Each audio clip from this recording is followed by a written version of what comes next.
Grimm's Fairy Tales. After the Bible, the world's most widely read book, translated into over 100 languages and found in almost every home where there are children.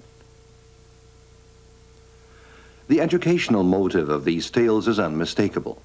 Cruel though they often are, in the end, wickedness is always punished, goodness rewarded, and the world set to rights again. The fact that problems are worked out in a miraculous way does not diminish the value of these tales. Indeed, it constitutes the fascination they exercise, even on adults. Once upon a time, The fairy tale land of the Brothers Grimm.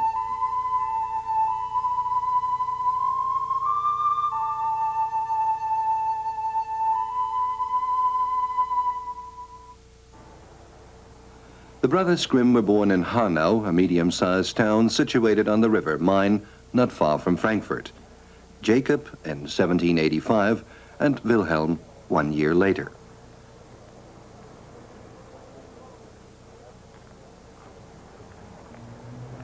Their major achievement was to collect and record the old German folk tales, thus ensuring that they'd not be forgotten. It was in the heart of Germany, in the state of Hesse, that they discovered the sources for their collection. Journeying through this landscape in the treks of the Brothers Grimm, we'll meet Little Red Riding Hood and the Sleeping Beauty, Hensel and Gretel, the Frog King and Snow White, and recall the days when our grandmothers used to tell us fairy tale stories. Stories that usually began once upon a time. For centuries, these tales were handed down orally, told when people were spinning or in the evenings after work, in front parlors and laborers' cottages, and of course, to children before they went to sleep. They were not to be found in books. Es waren lauter Buben. Eines Tages sagte der König zur Königin. Shortly after Jacob and Wilhelm Grimm were born, their father left Hanau and moved to the small town of Steinau on the road from Leipzig to Frankfurt, the old east-west trade route. Steinau was not an arbitrary choice. 4 generations of the Grimm family lived and worked here. Friedrich Grimm, the boys' great-grandfather, was the church superintendent of Steinau. Their grandfather was the clergyman. From 1730 to 1777, he christened and buried all the reformist parishioners of the town. Father Grimm was the local magistrate, and his sons, here Jacob as a child, grew up in surroundings they would remember fondly in later life. The magistrate's house in which the family lived, the well, the garden, the linden tree. The boys regarded their home as an island of peace, their oasis, as they called it. Many years later, Wilhelm was to write, "The countryside around Steinau is pleasant. We often used to go into the meadowed valleys and up on the hills. Our feeling for nature may well be inborn, as it is with others, but it was in this way that it was nourished and fostered." In the early years of the 19th century, the brothers studied law at Marburg. In the old city, with its castle, its half-timbered houses, its steep lanes, its Renaissance gables and slate-tiled roofs, they discovered an atmosphere that must have had a considerable influence on their later work.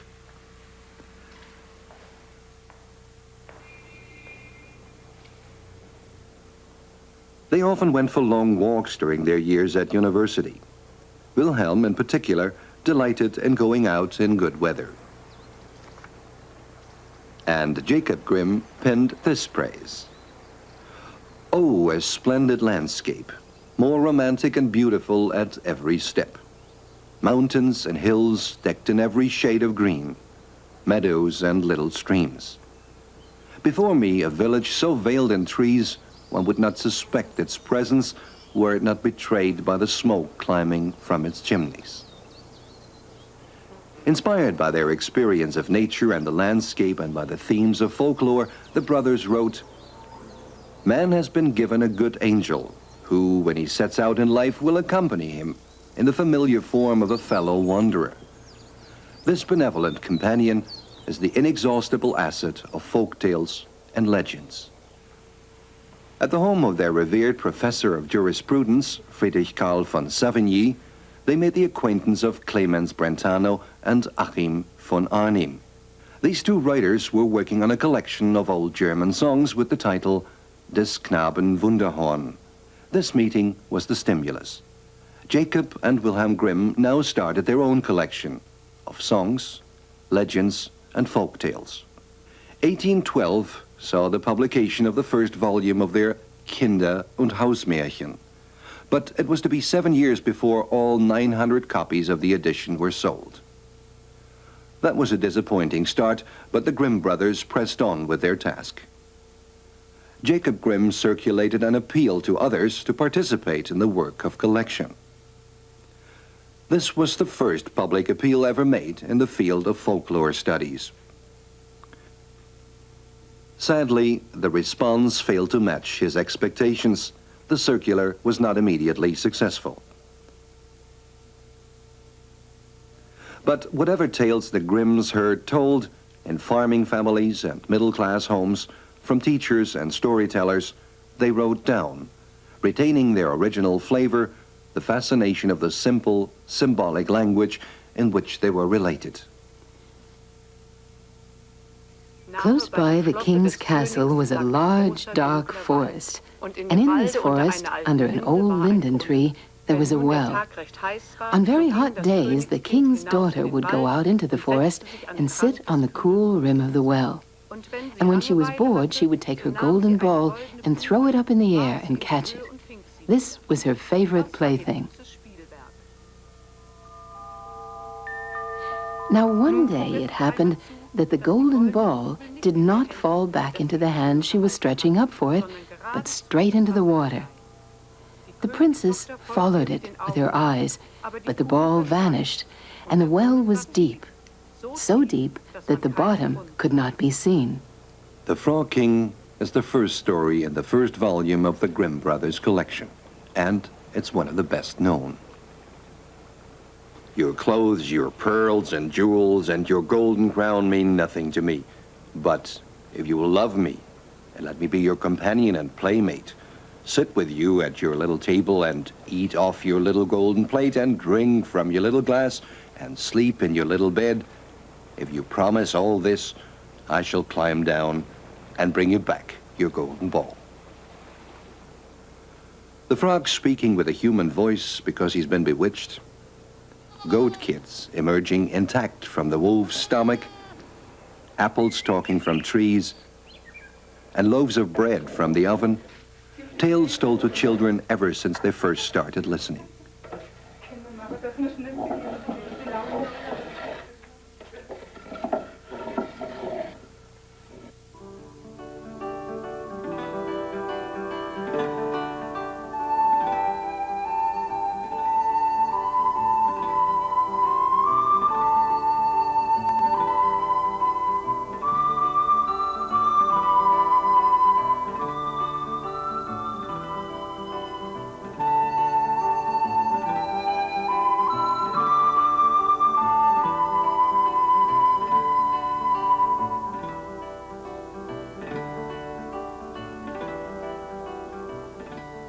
Quiet woods, fields, and meadows, the silvery shimmer of summer grasses, the glowing cornfields, a landscape to stimulate the imagination, a setting for the wonderful events of fairy stories.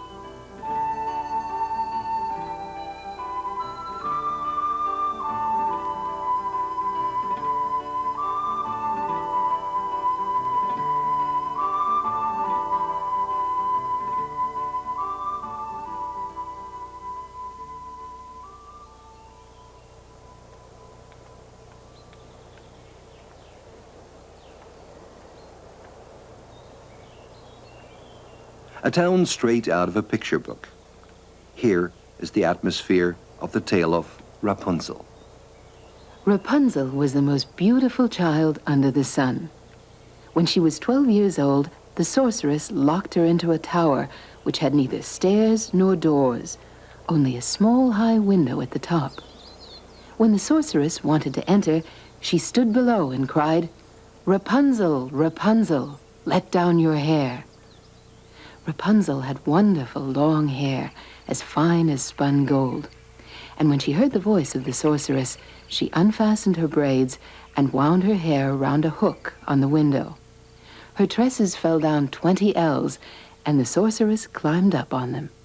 When the old woman realized that the king's son was climbing up to Rapunzel at night, she clutched the beautiful tresses in her rage, wound them several times around her left hand, seized the scissors, and snip, snap, cut them all off.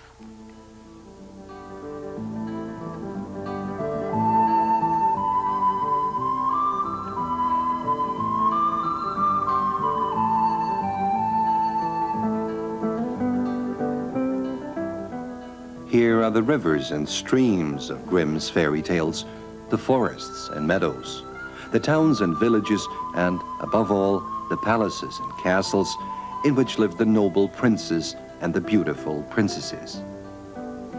It so happened that the king gave orders for a feast that was to last 3 days, and to which all the beautiful maidens in the country were invited, so that his son could choose himself a bride. It doesn't take much imagination here to conjure up Cinderella and her stepsisters, winsome and fair of face, but wicked and black of heart. Cinderella had to work hard from dawn till dusk, rising before daybreak to carry water, light the fires, cook, and wash. Besides this, her sisters wronged her in every conceivable way, throwing her peas and lentils into the ashes so that she was forced to stoop down and pick them out again. And they mocked the poor stepchild, shouting, "Now look at the proud princess, the way she's dressed up," and laughed and were well pleased with themselves. "We're going to the wedding at the king's palace." One of the most talented and dependable storytellers was Dorothea Fiemann. She lived in this house in a village near Kassel. It was one of those happy chances, wrote Wilhelm Grimm in 1819, that we met a countrywoman who told us the most and the best stories.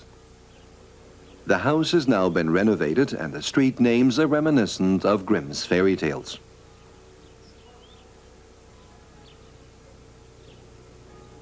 Another source of old stories was Jeanette Hassenpflug.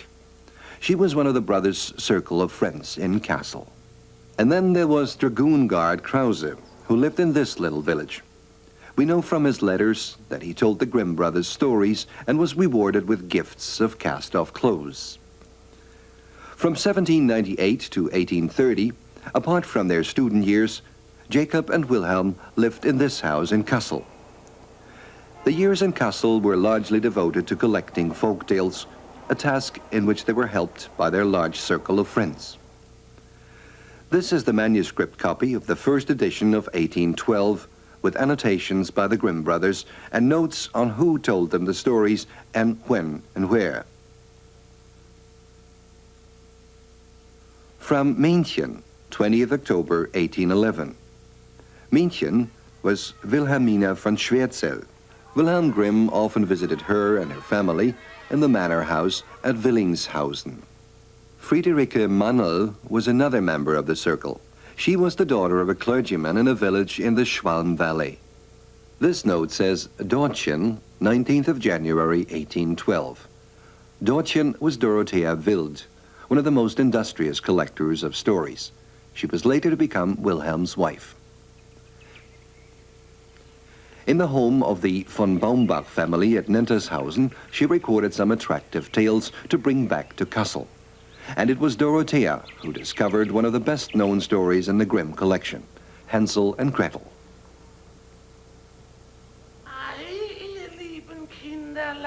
Well, dear children, how nice of you to come and visit me.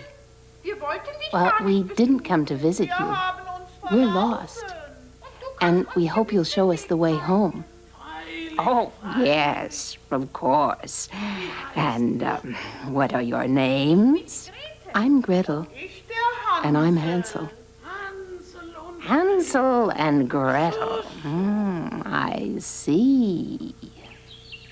Though they're not built of bread or roofed with cakes, and their windows are not made of clear sugar, some of the cottages in the forests of Hesse do remind one of the Babes in the Wood and the Wicked Witch. A little stable, such as the witch might have kept Hansel captive in, can be found here too.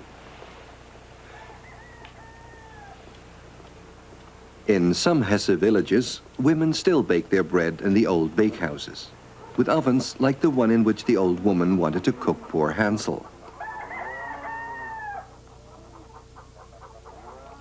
First, we shall do the baking, said the old woman. I've already kneaded the dough and heated up the oven. At church on a feast day in a Schwalm village, you might well see Little Red Riding Hood.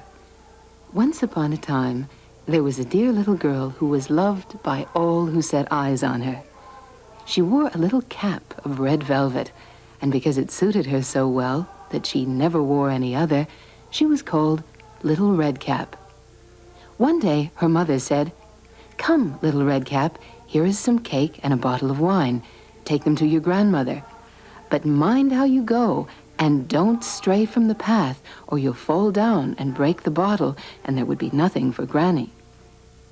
On the altar of the main church in Bad Wildungen, the kings wear crowns decked with lilies and splendid robes of gold thread, once reminded of the dress in the fairy tale. Allerleirauh went into her closet and took off her mantle of fur. Then she brought out her dress that shone like the sun and shimmered like the moon. The altar is splendidly decked. The festive table at Allerleirauh's wedding might well have looked like this.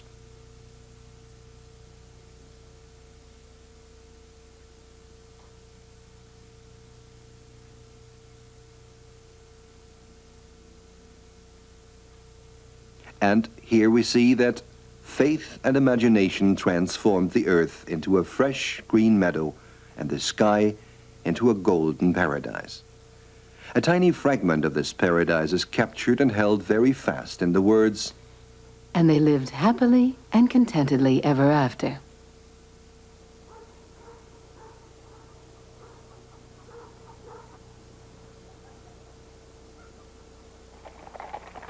On the road between Kassel and Marburg, both places in which the Grimm brothers lived for many years, lies the imperial town of Fritzlar, with a history stretching back over 1,000 years. The romantic marketplace, with its Roland fountain, looking almost untouched since the Middle Ages.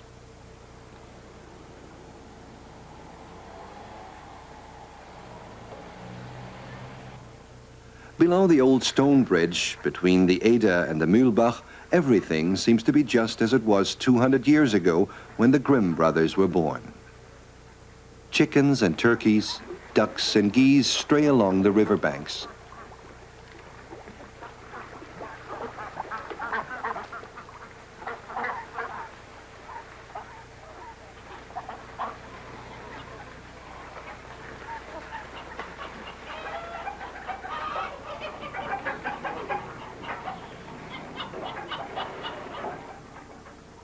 These egg layers and potential Sunday dinners used to exercise people's imaginations, as is evident from the folk tales about them.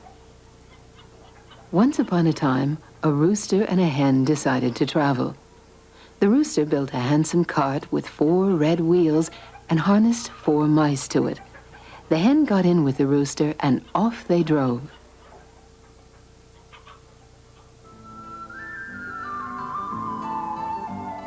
Here is the home of the Dwarf King, where he ruled over his dwarf subjects.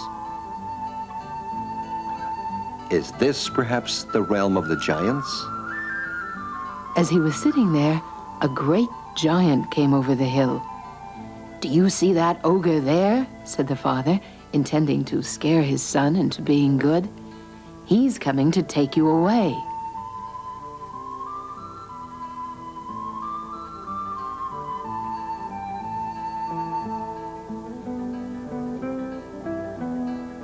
And this is where the elves once lived. Dear little naked mannequins who came hopping and dancing and leaping and took over all the work. They immediately started to stitch and sew and hammer, and they did not stop until everything was finished and ready.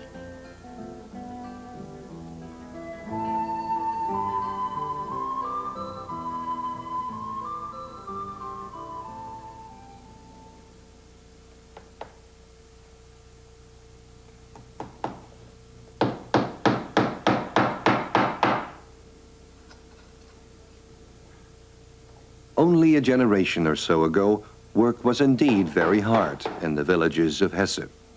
Many people would have welcomed a visit from the little people, such as they paid to the cobbler in the fairy tale.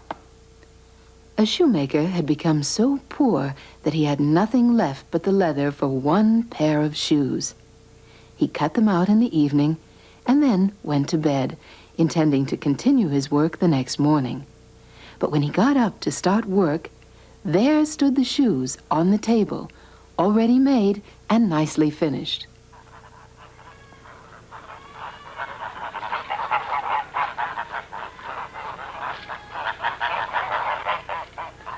Nothing is impossible in fairy tales. Beautiful girls are turned into geese, bewitched princesses herd geese, a gooseherd wins a king's crown in the realm of the dead, and his geese are transformed into white sheep.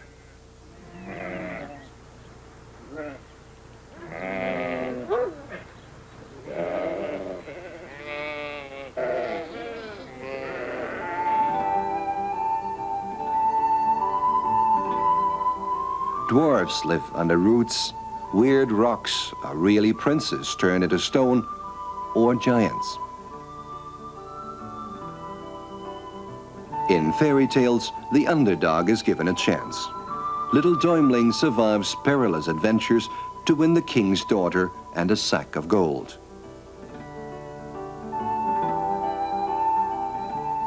The valiant little tailor tricks the giant and gains his respect. I am the giant. What sort of midget are you? I am the valiant little tailor. Valiant little tailor? What's that? You're so small, you can't be valiant. Then read my belt. Read your belt? 7 at one blow. You must be as strong as a bear. I am the strongest in the land. Then if you're so strong, perhaps you can help me carry a tree. Nothing easier. What will you carry? The branches, of course. The heavy branches with all their leaves? Yes, I'll carry them, and you take the trunk on your shoulders. Look, that tree down there. We'll carry that. Just a moment. You put the tree on your shoulder. I'll just get it on my shoulder. Tailor? I'm right here. Tailor, help me. It's so heavy. Can you manage, Tailor? Yes, of course.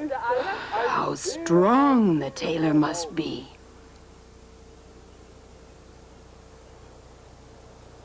Sleeping Beauty is the story of a princess bewitched by a wicked fairy.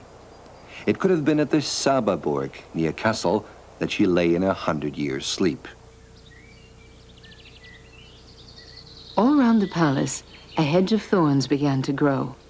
It grew taller every year, and finally it surrounded and covered the whole palace so that nothing more of it could be seen, not even the royal standard on the rooftop. From time to time, kings' sons came and tried to break through the hedge to reach the palace, but they could not get through because the thorns clutched at them like hands and trapped the young men. Da kam ein junger Königssohn, Königssohn, Königssohn, da kam ein junger Königssohn, Königssohn.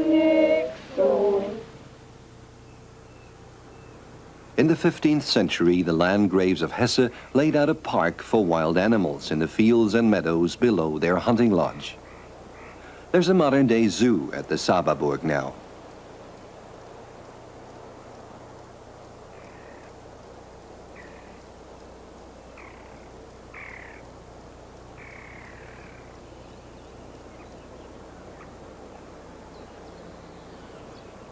Beneath the centuries-old oaks, many a wanderer may have been startled by owls flying out. Perhaps the strange tales told of these nocturnal birds stem from such experiences.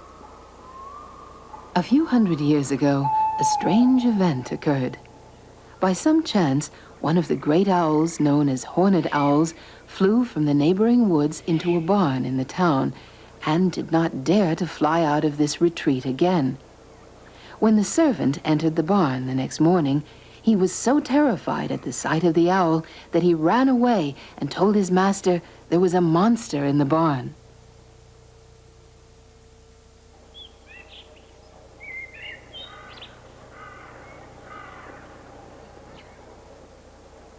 Fairy tales are a curious blend of the gruesome and the comic, good fairies and wicked ones, summer and winter.